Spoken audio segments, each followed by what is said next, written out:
இல்லை, திமுகவுக்கு தேர்தல் பயம் காரணமாக தான் வந்து இந்த 1000 ரூபாய் தொகை வந்து கடைசி கட்டத்தில் சொல்கிறாங்க. அது இல்லாமல் 2000 ரூபாய் தருவேன்னு சொல்லி வாக்குறுதி கொடுத்தது அதிமுக சொன்ன கையோட தான் திமுகவும் சொன்னாங்க. அது இல்லாமல் மடிக்கணினி கடந்த 5 வருஷமாக கொடுக்காம கடைசி கட்டத்தில் மடிக்கணினி கொடுக்குறேன்னு அறிவிப்பு கொடுத்து அது கூட வந்து ஓட்டு போடுற வயது உள்ளவங்களுக்கு மட்டும்தான் கொடுக்காங்க. ஆனால் அதில் உண்மையான அதில் வந்து அவங்களுக்கு மாணவர்களுக்கு பயன் இருக்கான நிச்சயமாக இல்லை. ஓட்டே குறிக்கோளாக வச்சு தான் இந்த திமுக செயல்படுறாங்க. அதிமுக அப்படி இல்லை. மக்களை சந்திப்பதாக இருக்கட்டும், திட்டங்களை கொண்டு வருவதாக இருக்கட்டும், ஓட்டுக்காக செய்வதில்லை. இப்போ இன்னொன்று, அதிமுக நீங்கள் ஒரு கேள்வி கேட்டீங்க, என்ன இப்போ மக்களுக்கு செய்யறது நிறையா பணமாக கொடுக்க, மக்களுடைய வரி பணம் மக்களுக்கு போய் சேருவது வந்து சேர வேண்டும் என்பது அம்மாவனுடைய நோக்கம். அதனால அது சமூக நல திட்டங்களாக தான் அது. நான் அதை எதிர்நிலையில இருந்து கேட்கல, இது எல்லாமே இது மட்டுமாவே இருக்கே, வேற இதை தாண்டி வேற என்ன? இதை தாண்டி கட்டமைப்புகள், வேலை வாய்ப்புகள் உருவாவதற்காக பல்வேறு ஏற்கனவே திட்டங்கள் இருக்கு. ஒரு எங்களுடைய பொதுச்செயலாளர் ஒரு திட்டத்தை அறிவிக்கிறார்னா ஏற்கனவே வந்து ஒரு காமன் மினிமம் ப்ரோக்ராமா கூட இருக்கலாம். மத்திய அரசாங்க திட்டம் இவ்வளவு நிதி வேண்டும்னு பேசியிருப்பார். ஒரு திட்டத்தை ஒரு விஷயத்தை சொல்றாருன்னா அதுக்கு ஒரு காரணம் இருக்கும், அதனால பேசி இருப்பாருன்னு தான் சொல்றேன்.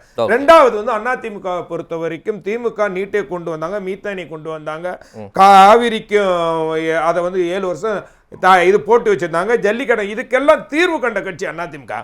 இப்போ வரி பெருக்கிறதுக்காக வந்து திமுக வந்து நிபுணர் குழுங்களாம் ஆரம்பிச்சாங்க. ஆனா அந்த நிபுணர் குழு வந்து ஜெயரஞ்சன் சொல்றாரு, வரி கடன் அதிகனால உங்களுக்கு என்ன பிரச்சனைன்னு கேட்கிறாரு ஒரு இன்டர்வியூ எடுக்கிறவங்கள. அது இப்படிப்பட்ட பொருளாதார நிபுணர் இருக்கும்போது ரொம்ப அது எப்படி தமிழ்நாட்டினுடைய வரியை பெருக்க முடியும் தான் கேள்வி. ஒரே ஒன்று சொல்லிடுறேன். உதயமின் திட்டத்தை பத்தி நம்ம ஜென்ராம் சொன்னாரு. உதயமின் திட்டம் வந்து அன்றைக்கு கையெழுத்து போடும்போதே நாங்கள் 3 கண்டிஷன் போட்டிருந்தோம். அந்த கண்டிஷன் நிறைவேற்றிய பிறகுதான் போடணும். ஆனால் ஒன்னே ஒன்று தெரிஞ்சுக்கணும், உங்களுக்கு உதய திட்டம் வேணாம்னா இப்ப நீங்க வேணாம்னு சொன்னா அங்க ஏத்துக்கிறோம். ஆனால் தமிழ்நாட்டுக்கு ஏத்துக்கிறோம். உதயமின் திட்டத்தின்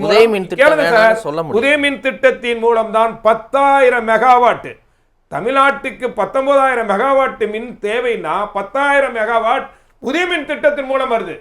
அது ஒண்ணு. அப்புறமா வந்து ஒரே ஒரு சொல்லி வச்சிடறேன். எஸ்ஐஆர் வந்தபோது கூட திமுக ஒரு பயம் உறுத்தினாங்க. என்னண்டா முஸ்லிம்கள் ஓட்டுக்களை எடுத்துருவாங்க, கிறிஸ்தவர்கள் ஓட்டுக்களை எடுத்துருவாங்க. இப்போ அது சரின்ட்டு திமுகவை சொல்லக்கூடிய, ஏன்னா இல்ல ஓட்டுக்காக இப்ப அதுல மும்மரமா ஈடுபட்டாங்களா, ஓட்டுக்காக அரசியலை பண்றவன்னா.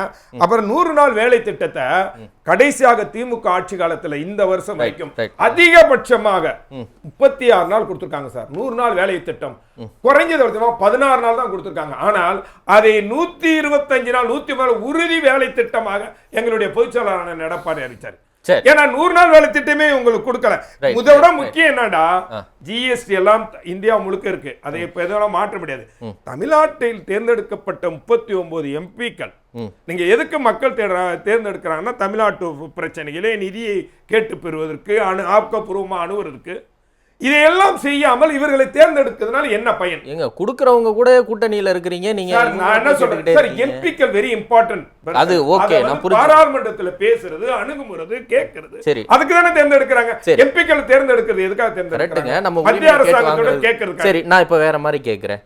39 எம்பிக்கள் போய் மத்திய ஆளும் அரசு கிட்ட எதிர்கட்சியா இருந்தாலும் ஏன் கேட்டு வாங்க முடியல? ஓகே, இப்போ நீங்கள் 66 எம்எல்ஏக்கள் இருக்கிறீங்க, திமுக ஆளுங்கட்சியாக இருக்குது, நீங்கள் எல்லாத்தையும் கேட்டு அடித்து பிடிச்சி அழுத்தம் கொடுத்து நீங்கள் ஏதாவது ஒன்று பண்ணி திமுக அரசுக்கிட்ட வேணுங்கிற நலத்திட்டங்களை அறிவிப்புகளை கேட்டு வாங்கியிருக்கலாம்ல, ஏன் வாங்க முடியல? அதாவது அதுதான் ரொம்ப இம்பார்ட்டண்ட்டு. எங்களுடைய எம்எல்ஏக்கள் சட்டமன்றத்திலே நாங்கள் என்ன தெரியுமா, அது ஒரு சொல்லுவாங்கள்ல, ஒரு பழமொழி சொல்லுவாங்க, அது என் ஞாபகத்துக்கு வரல, கேட்டு பெறுவதனால தான் அவர்களுக்கான அந்த தொகுதிக்கான திட்டங்கள் கிடைக்குது இந்த அரசாங்கத்திலே. கேட்டு அதே மாதிரி இந்த பாராளுமன்ற உறுப்பினர்கள் மத்திய அரசாங்கத்திட்ட கேட்கறது இல்ல. சிம்பிளா இல்ல, 39 எம்பிக்கள்னால கேட்டு வாங்க முடியல, அப்ப 66 அதிமுக எம்எல்ஏக்கள்னால கேட்டு வாங்க முடியல. சரியா? நாங்க கேட்டு பெறுகிறோம். எங்க வருது? அதான் திமுக செய்யலங்கிறீங்களே. செய்யலங்கிறது ஒண்ணு, அப்ப வாங்கல இல்ல நீங்க. பிரச்சனைகள் சட்டமன்றத்துல பேசுறோம், சில பிரச்சனைகளை தீர்க்கிறோம். ஆனா அது போல கூட இந்த இரண்டாவது நம்ம ஜென்ராம் சொன்னாரு, மத்திய அரசாங்கத்தினுடைய கடமை மாநில அரசுக்கு இந்த இது செய்யணும்.